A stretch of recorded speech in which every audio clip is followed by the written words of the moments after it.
Hai anak-anak, hari ni cikgu nak ajar macam mana nak lukis muka katak. Senang je. Guna huruf M. Nak tahu tak? Okey.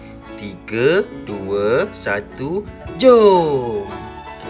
Okey, sekarang ni kita ada dua huruf M. M. Okey, cikgu nak buat yang sini dulu. Cikgu nak buat katak boy lah. Macam mana nak buat katak boy ni? Okey, mula-mula kita ambil daripada sini. Kita buat bulat besar. Okey, lepas tu kita buat mata dia. Mata dia ada dua. Satu, dua.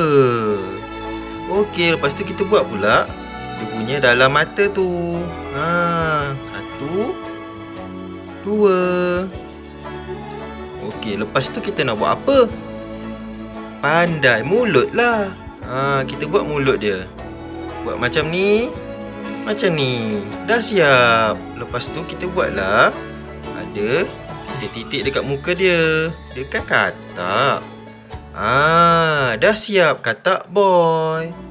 Okey, cikgu nak buat katak girl pula. Tu adik dia lah tu. Macam mana nak buat katak girl ni? Okey. Mula-mula sama je. Kita buat dulu muka dia, buat bulat besar. Lepas tu kita buat mata dia. Ada mata satu, ada mata kedua. Kita buat dalam mata dia tu, anak mata dia. Lepas tu kalau girl, dia ada bulu mata lentik. 1, 2, 3. 1, 2, 3.